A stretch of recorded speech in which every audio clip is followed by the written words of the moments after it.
Good morning. I'm Anthony Cordesman, and I hold the Burke Chair in Strategy at the Center for Strategic and International Studies. I have the pleasure this morning of introducing General Sopko, who's the Special Inspector General for Afghan Reconstruction. And he is talking about some of the critical risks that affect not only our current posture in Afghanistan, but which will be equally critical in shaping the prospects for either any kind of peace settlement or the decisions we might have to make if that peace doesn't prove to be possible.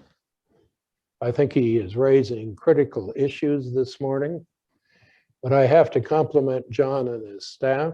Their work has been remarkably objective, remarkably informed. It's probed into some of the most critical issues we face.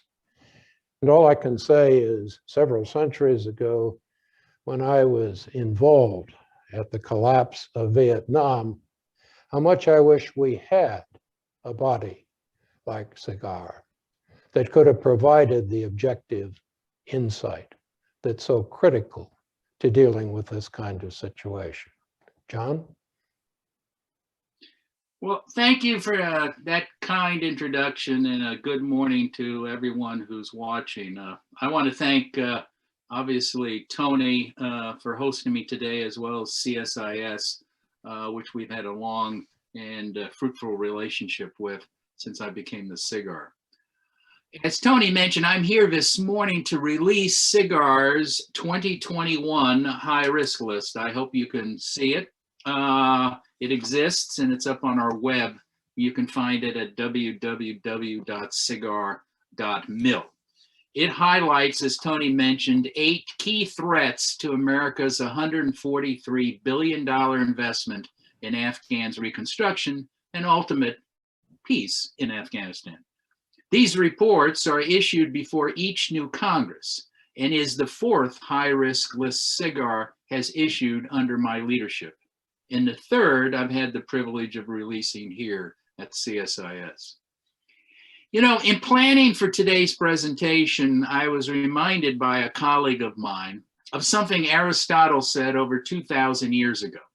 Quote, that it is more difficult to organize peace than to win a war, but the fruits of victory will be lost if the peace is not well organized.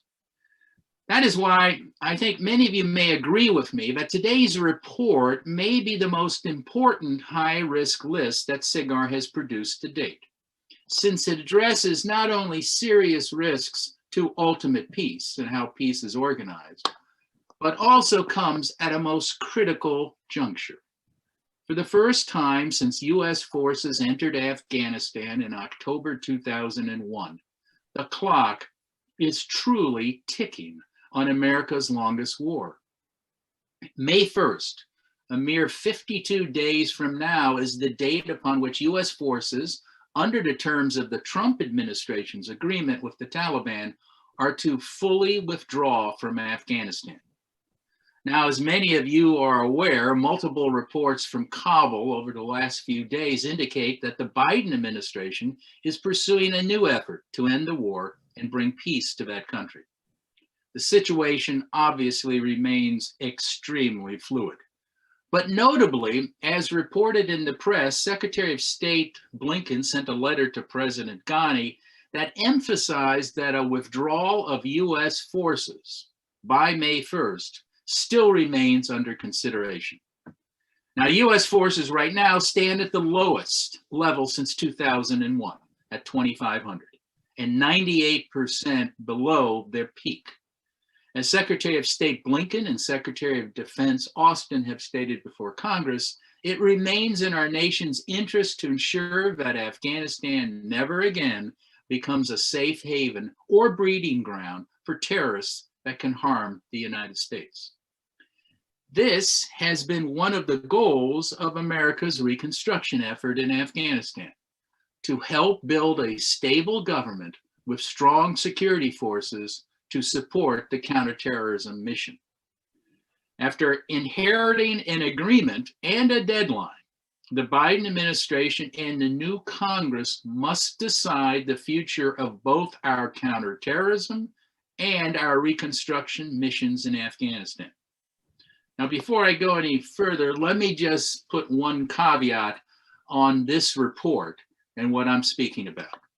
Neither SIGAR nor today's report takes a position on what those future missions should look like.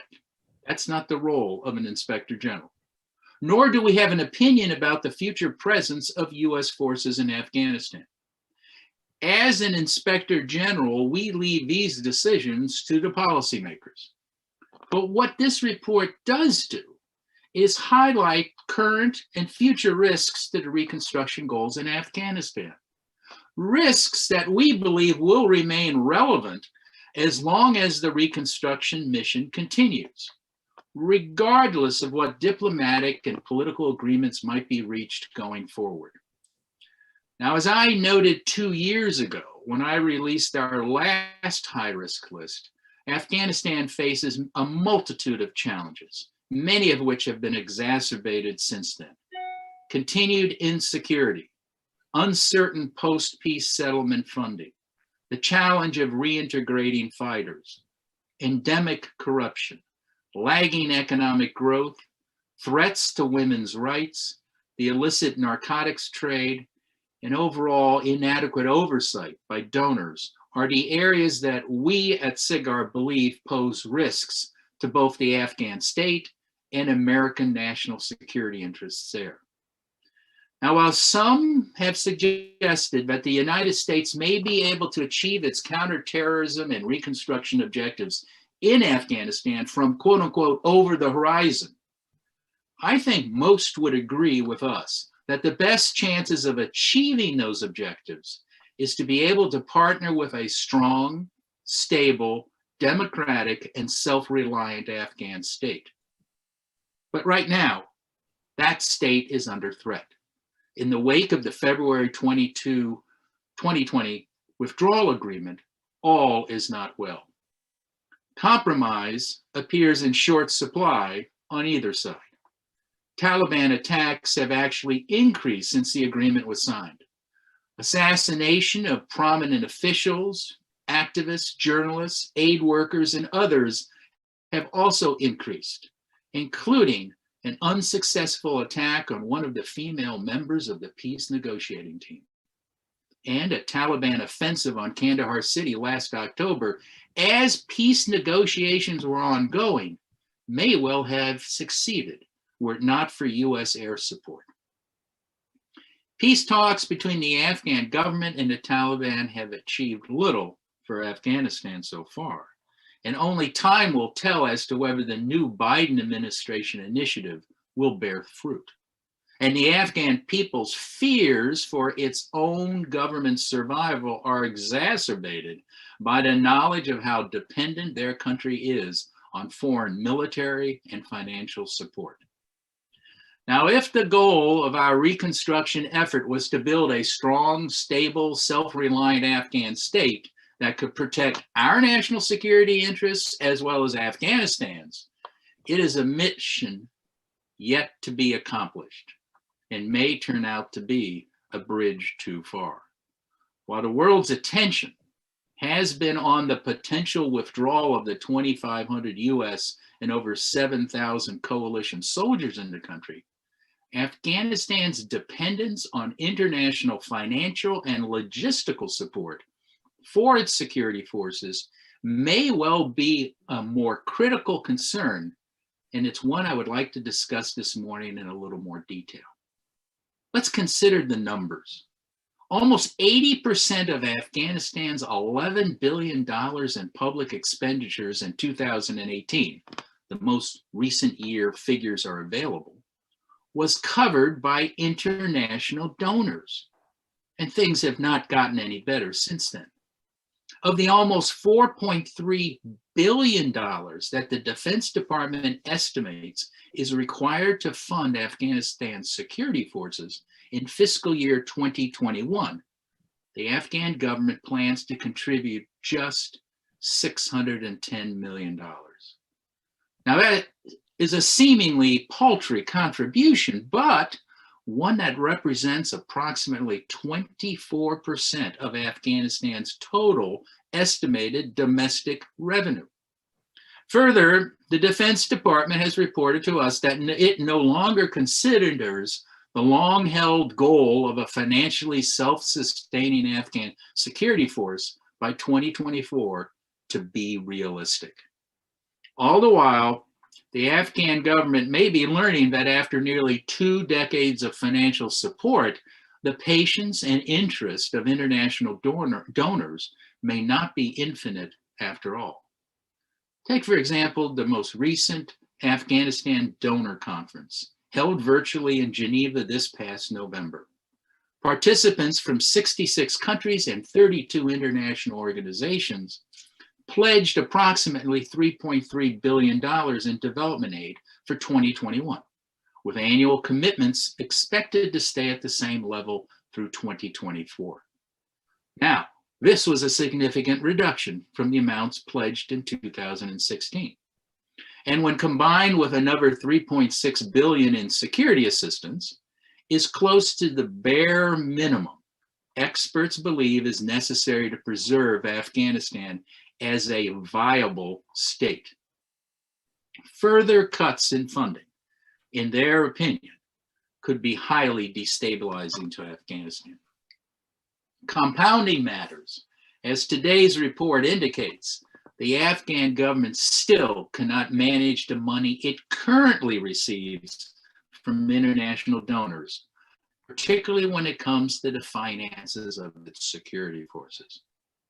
For example, the US believes the Afghan government may be several more years away from their promise to take over ownership, management, and sustainment of a payroll system, which the United States gave and cost us $50 million, which is used to ensure that US taxpayers are not paying for Afghan ghost soldiers who exist only on paper, and that military and police salaries do not end up in the pockets of corrupt officials rather than the policeman and the soldier. Another equally serious threat to Afghanistan's stability has also largely been ignored as we focus on the boots on the ground in Afghanistan. And that is the provision of last year's US-Taliban agreement that stipulates that in addition to the departure of US and coalition troops, all non-diplomatic civilian personnel, private security contractors, trainers, advisors, and supporting service personnel also must leave the country by May 1st. Should this come to pass, SIGAR and many others believe this may be more devastating to the effectiveness of the Afghan security forces than the withdrawal of our remaining troops. Why is that? Because the Afghan government relies heavily on these foreign contractors and trainers to function. In the first quarter of fiscal year 2021, there were over 18,000 Defense Department contractors in Afghanistan, including 6,000 Americans and 7,000 third country nationals, 40% of whom are responsible for logistics, maintenance, or training tasks. Now, it is well known that the Afghan security forces need these contractors to maintain their equipment, manage supply chains, and train their military and police to operate the advanced equipment that we have purchased for them.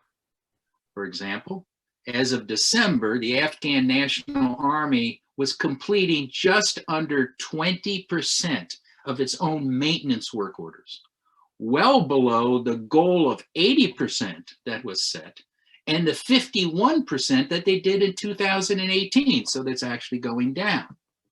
The Afghan National Police were just as bad, if not worse, undertaking only 12% of their own maintenance work against a target of 35% and less than the 16% that we reported in our 2019 high-risk list. Additionally, and more troubling, the Department of Defense's Train, Advise, and Assist Command Air, or commonly called TAC Air, recently reported that since late 2019, they have reduced their personnel in Afghanistan by 94%, and that the military drawdown now requires near total use of contract support to maintain the Afghan air fleet. They assess that, quote, further drawdown in the associated closure of bases will effectively end all in-country aviation training contracts in Afghanistan. Again, why is this significant? Why do we view this as a high risk? Namely, because contractors currently provide 100% of the maintenance for the Afghan Air Force UH-60 helicopters and C-130 cargo aircraft, and a significant portion of Afghan's light combat support aircraft. TAC Air this January gave a bleak assessment, namely that no Afghan airframe can be sustained as combat effective for more than a few months in the absence of contractor support. Now, building Afghanistan's security forces, including its Air Force, has been by far the most expensive portion of U.S. reconstruction efforts there. But even if U.S. financial assistance continues, the lack of enough experienced and trained Afghan personnel, combined with the absence of U.S. military and contract support in Afghanistan, will negatively impact the Afghan security forces, threaten the Afghan state, and imperil our own national security interests should Afghanistan further destabilize. Now, on the one hand, we should also remember another fact, that Afghanistan's reliance on reconstruction assistance is really a double-edged sword and presents not only risks, which I have talked about, but also some opportunities to the donor community going forward. As I have noted in our report details, a potential peace may be threatened if donor financial assistance is reduced too much, too fast, or if donors insist on conditions that cannot be achieved, either by the Afghan government or the Taliban if they're part of that government. However, continued funding for U.S. reconstruction programs aimed at promoting economic development, rule of law, respect for human rights, good governance, and security for the Afghan people may be more significant because it may be the primary lever left for the U.S. and other donors to influence that country. It appears that even the Taliban understand Afghanistan's dire need for foreign assistance, because as one of the few commitments that the U.S. had to make last year was, quote, to seek economic cooperation for reconstruction with the new post-settlement Afghan Islamic government, unquote. Now, how much the donor community wishes to stay involved will, of course, depend on what that government looks like and how it behaves. Numerous officials, including then Secretary of State Pompeo and Ambassador Khalilzad, have stated that the U.S. will be able to advance its human rights goals, including the rights of women and girls with the Taliban, by leveraging or conditioning this much-needed financial assistance. But unfortunately, as SIGAR has long reported, even when conditionality involved only dealing with the Afghan government, donors do not have a stellar record of successfully utilizing that conditionality to influence Afghan behavior. That said, the basic risk facing the current and any potential post-peace Afghan government is whether future foreign assistance levels during this uncertain period will be sufficient to prevent its collapse. Now, the recent donor conference I alluded to before provided some assurance, but also some concerns. On the one hand, the amounts pledged at the November donor conference for civilian non-security assistance to the Afghan government represents a 15% decrease compared to the amount pledged 4 years earlier. The amount pledged, if fulfilled, as I noted, comes close to the $3 billion in donor assistance for civilian expenditures that Overseas Development Institute researchers determined was the minimum yearly amount necessary to preserve the Afghan state's functionality. They found that an additional $3.6 billion would be required for security, for which they noted the US is presently the only major donor. On the other hand, the World Bank has estimated that the costs of implementing a peace agreement would require an additional $5.2 billion in additional civilian assistance through 2024. This is above and beyond the $6.6 billion, which is the bare minimum to keep the Afghan government afloat. But without continued donor support and the associated leverage that would come with it, any post-peace government may be unlikely to sustain efforts on areas of great concerns to donors, including the United States, including the protection of the rights of women and girls. While all Afghans have a stake in the negotiations that are underway, Afghan women and girls have reason for particular concern about the outcome, given the treatment they faced during the period of Taliban rule. As SIGAR's recent lessons learned report on US efforts to support gender equality notes, real gains have been made over the past 19 years, particularly in the areas of healthcare and education for women. But while challenges persist, there are significant fears that should the Taliban enter a government, what fragile progress that has been made will be rolled back. And I should note, recent actions by the Taliban have not been reassuring. And while US officials involved in negotiating the US-Taliban agreement have said the leverage of US financial assistance will provide the carrot and stick to induce any post-peace Afghan government to respect the rights of women and girls, the withholding of the assistance may actually lead to greater insecurity, and women and girls could suffer as a result. As ever, in Afghanistan, one must always be wary of the law of unintended consequences.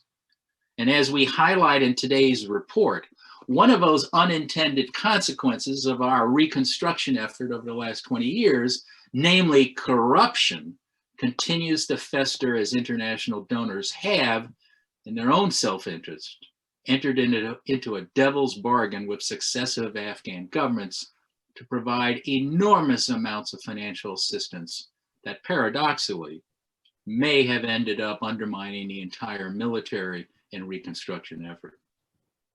Now, since I became the SIGAR nearly a decade ago, we have reported that foreign assistance distorted the Afghan economy and exacerbated the corruption problem. Moreover, international donors, including the US, have largely failed to use their leverage to insist on more robust anti-corruption efforts by the Afghan government. As an Inspector General, my primary concern about corruption in Afghanistan is that US taxpayer dollars are not wasted or misused. But beyond that, Afghanistan's endemic corruption provides the oxygen to the insurgency and undermines the actual Afghan government we're trying to help. Back in 2014, former ISAF commanding General John Allen was not hyperbolic when he told Congress that corruption, not the Taliban, was the existential threat to the Afghan government and our mission there. Yet for all the anti-corruption benchmarks and spreadsheets that we've seen being between foreign embassies in Kabul and the presidential palace, the Afghan government's anti-corruption efforts remain largely ineffectual. We at SIGAR have repeatedly noted that the Afghan government too often makes paper reforms, drafting regulations, holding meetings, attending international conferences, rather than taking concrete actions like arresting powerful Afghans on corruption charges. Now, I don't want to be all pessimistic. This doesn't mean that positive change cannot happen. Our work has found that the Afghan government can improve and tends to take some meaningful action when donors are engaged, speak with one voice, and call for specific reforms to curb systemic corruption.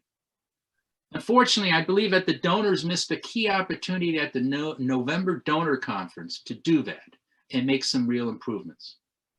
The anti-corruption framework agreed to at the conference falls short because it fails to outline specific financial consequences for the Afghan government if it fails to meet its anti-corruption obligations. It is troubling when you think of it, that even at this pivotal time, the donors did not have either the political or bureaucratic will to place hard, concrete anti-corruption conditions on our foreign assistance. It makes one wonder, if not now, when will we be able to? The Afghan government is severely dependent on international assistance. Its grip on power may be slipping away, and still, it appears international donors were not able to condition further assistance to the Afghan government with specific penalties if their anti-corruption efforts failed to improve. Just as troubling, the international donors at the same conference also did not include counter-narcotics efforts among the conditions for further assistance. This too, we believe, was another missed opportunity for donors to demand measurable improvements to address one of the major sources of corruption, as well as financial support for the insurgency. A key lesson we at SIGAR have espoused is that donor governments have to be willing to say no and pull money back, not only to protect their taxpayers, but because a corrupt, narcotic-fueled Afghan state will never be a reliable partner able to protect itself or the interests of the United States or its donors. Now, while the Afghan government has been able to escape such conditions in the past, today our report suggests the donor community should realize the Afghan government is focused on a single goal: its survival.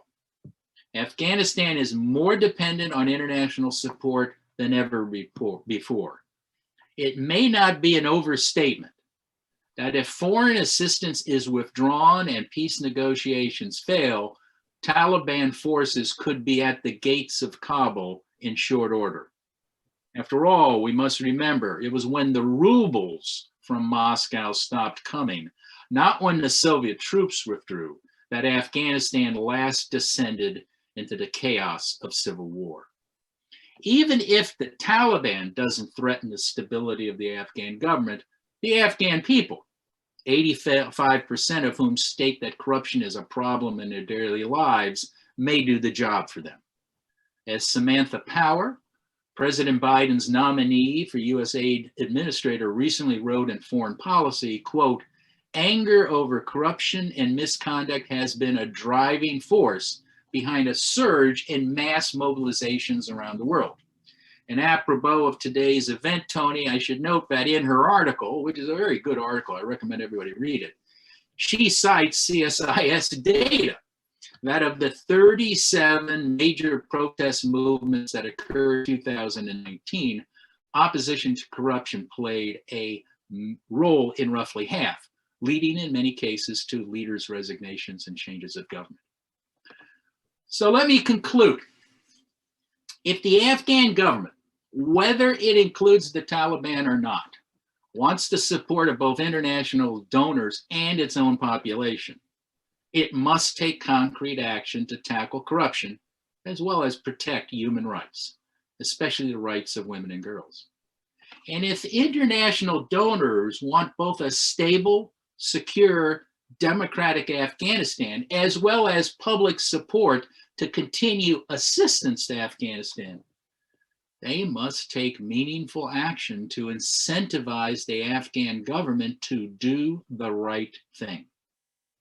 Make no mistake, Afghanistan is at an inflection point. While the gravity of the decisions that will need to be made about the number of boots on the ground and the future form of the Afghan government are quite sobering, decisions about our future financial commitment to Afghanistan are equally so, and just as critical to the success of our nearly 20-year-old counterterrorism and reconstruction objectives there. Thank you very much, and I look forward to questions. John, thank you very much. And I think you've raised a number of critical issues. I'm going to take just a few minutes to go beyond what you could deal with, because we do now have a deadline. And as you pointed out in your remarks, it's critical. May 30th is fine, but you don't have till May 30th. That's the deadline for removing US and contractor forces, and presumably, although it's unclear, most of the NATO forces as well. The problem is, if you are going to move those forces out, you have to have some kind of interim government or peace process in place well before that deadline. And as yet, we don't have substantive negotiations between the Afghan government and the Taliban that get into the specifics. Now, we do have a letter from Secretary Blinken and some detailed peace proposals. These aren't public yet, but they have been reported in Talo News in Afghanistan, along with the full peace proposal. And it raises another critical issue. That is, if you go through the list of those peace proposals, most of them require the Taliban to virtually turn away from its declared ideology and previous statements about the Afghan government. It basically requires a shift. Now, on the one hand, it also requires the Afghan government, one with all the weaknesses you've cited, to turn over about half of the positions to the Taliban's representatives. But it then assumes that the interim president, who may never effectively take a political role after that position, has the deciding vote. So we are now looking at all of the issues you've raised and a very complex peace proposal, which evidently has provoked already, although we haven't seen it publicly, criticism from President Ghani, and no clear reaction from a Taliban, which in many ways would have to give up element after element of its ideology to participate. I think you pointed out the cost. Let me also say that some of your other reporting has shown it isn't just the money that's involved, it's how much of it has been wasted. For example, in one of your studies on aid, civil aid, and construction and benefits to the Afghans, less than 20% of the money resulted in a functioning facility or actual construction or service that emerged as meeting the needs of Afghans. We're not talking about minor levels of waste. We are talking, as we look at World Bank reporting and other reporting on the Afghan economy, not only about a society where the only major industry earning hard currency in the entire country is narcotics, but a country where at one point we'd reduced poverty rates to about 38% of the population, and they've now risen to 68%. So we're talking about how do you actually make this system work? And you mentioned 5.3 billion in World Bank aid.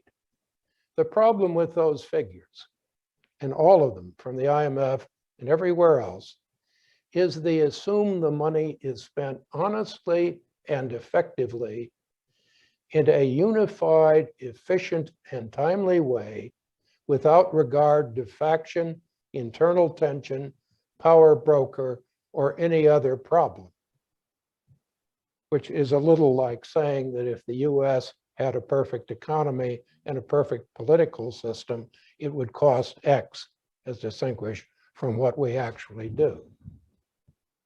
We look at government, and you cited corruption, and it's a critical issue, and it's raised by virtually everyone.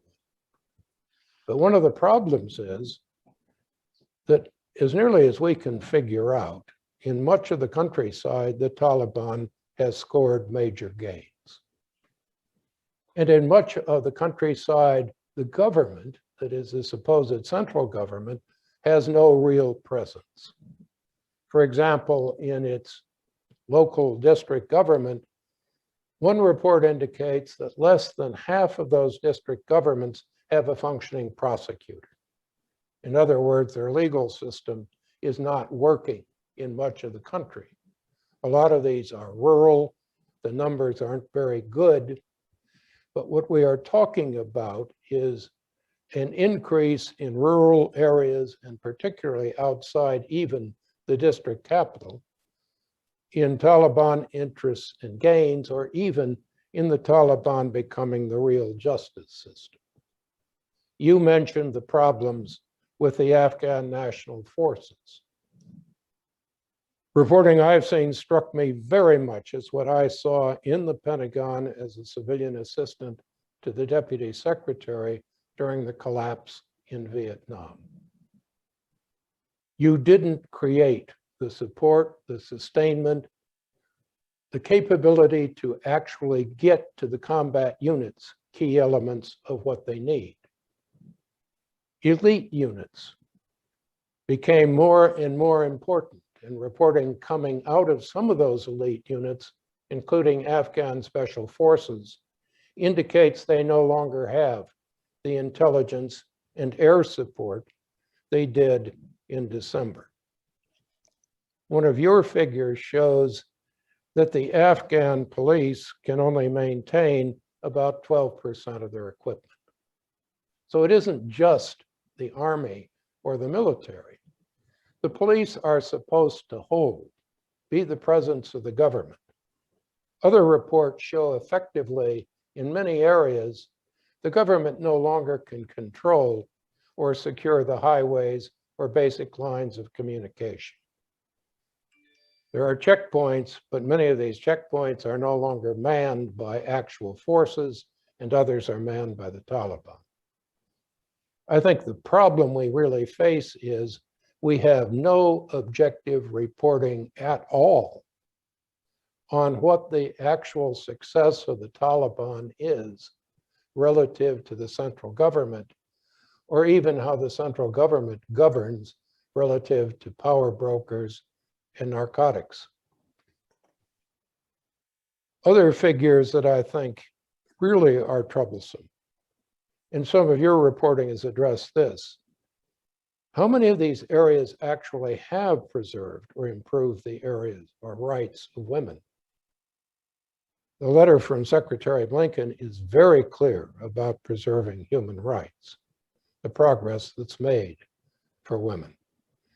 But it touches on the areas where the government is in control.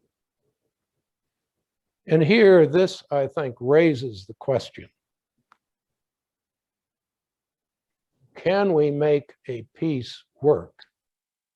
And if we can't make a peace work, and we have very, very little time, given all the challenges you raised, what do we do then?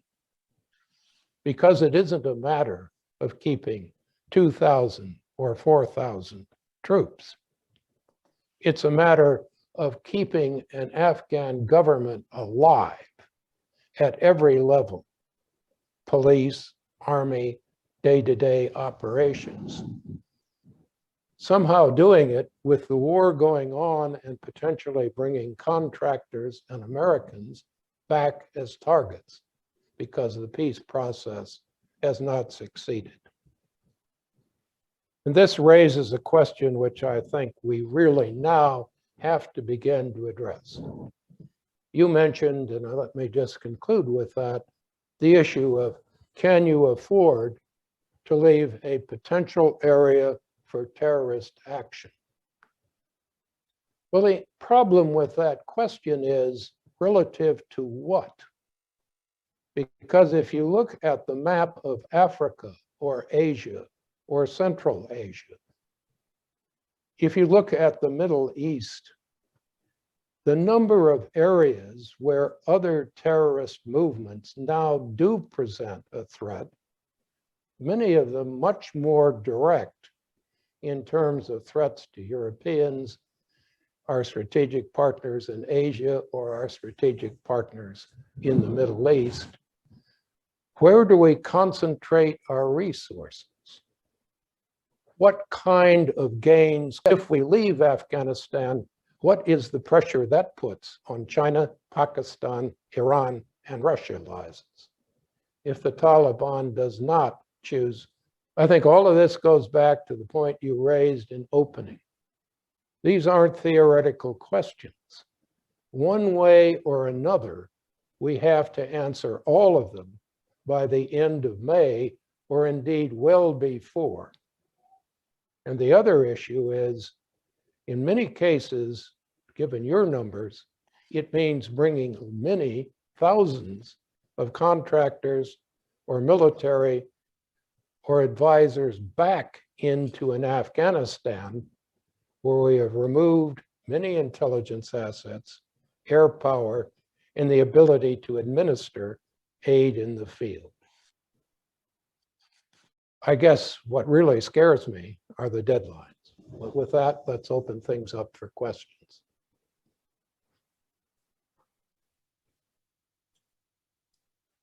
And I think one of these questions is basically a good one to begin with.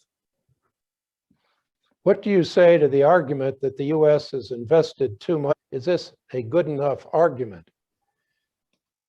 Let me ask. If the question is how, if we put the question, tell you how well we're doing, emphasized in your presentation was the policy decisions.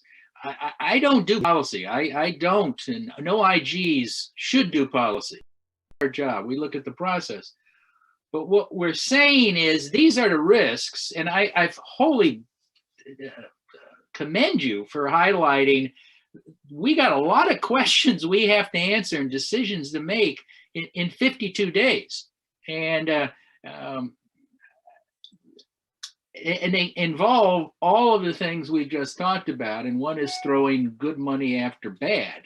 Now, it all depends on really a policy decision on counterterrorism. Do we need to be there, or can we do it over the horizon? And also a policy decision on, does this send the wrong message if we leave? Leaving our friends in Afghanistan in the lurch, particularly women and girls, but also all of the soldiers, the civil servants, and all of the great Afghans, which I know you have met in your visits. I've gone there until COVID 4 times a year and spent a lot of time over the last decade talking to some really brave Afghans. Do we leave them in the lurch? I mean, the questions we faced when we left Vietnam. These questions we faced when we left Iraq. But those are beyond my pay grade. And again, I apologize to any of the viewers who thought I was going to tell them exactly what we should do in Afghanistan. That's not my job. My job is to highlight the risks. And I will say this, those risks that we highlighted today aren't going away. They do not miraculously disappear May 1st or whenever the date is. So we got to face them. And maybe the reason we're in such a dilemma is, despite the 300 or 400 reports that we've issued, and GAO's issued them, and all the other IGs who work there have issued them, we haven't really addressed these problems. They are problems. I feel like, the movie actor in Groundhog Day. I mean, I'm repeating the same thing time and time again. And the policy makers, and that means Congress and whichever administration, have got to face these problems. I think, John, you're absolutely correct. One aspect of this question, though, that I would address is, what do you say the argument we've invested too much in Afghanistan to withdraw before a government to our liking can exist unchallenged. One key point raised in Vietnam, and it was a brutal point to have to raise, is it doesn't matter how much you spent in the past if you can't justify spending money in the future. It's irrelevant because it is the opportunities you have now that really count. And that does depend, as Secretary Blinken has pointed out, on the actions of the Afghan central government. And no matter what happens, any peace proposal that includes the Taliban is not going to be a government in many ways to our liking. No matter what happens, if you do have a peace proposal, one way or another, you're going to be dealing with the Taliban and all of its problems and its extremism as part of that government indefinitely into the future.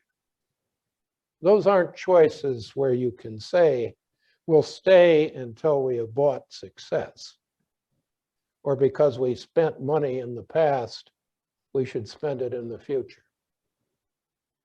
I think, too, there are two questions here about, can an Afghan government function on its own without international assistance?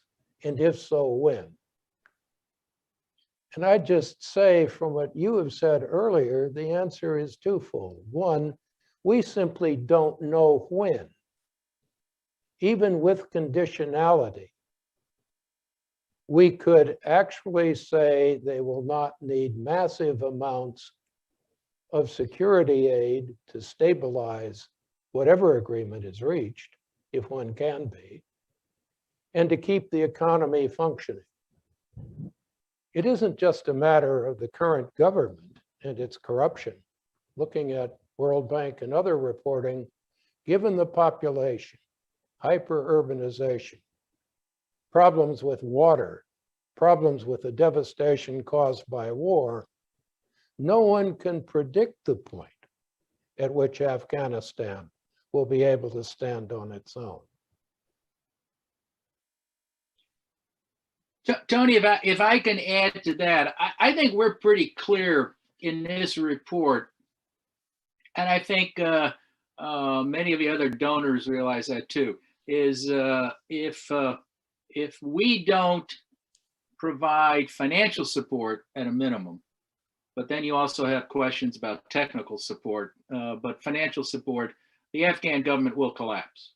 It cannot survive on its own with the amount of money. Now, it will survive in one way. I mean, it'll just be a lot smaller, a lot less effective, and you know, the fight with the Taliban is going to be even worse, or any other insurgents groups.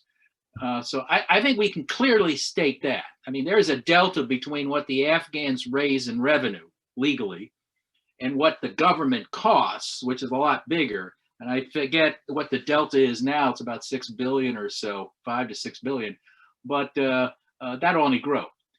And then what we add about the World Bank estimating, they're saying is if you got peace, there's going to be additional costs, and somebody's got to pay for it. The Afghans can't. Again, this is one of these issues we have been talking about, and I think other commentators like you and other IGs have been saying is, look, for 20 years we realized the Afghan government couldn't support this, could not pay for this, had no ability to sustain a military this size, an air force this size, roads, and all this other stuff we gave them. So why did we give it to them? And that's when you alluded to the number of buildings. We just came out of a report, capital assets that, you know, haven't been used. Well, they can't afford them. So if anything, there's a lessons learned here the next time we do this. And I know the audience may say, oh, we're never going to do Afghanistan again. Yeah, we will. We've probably got plans on the blackboard right now.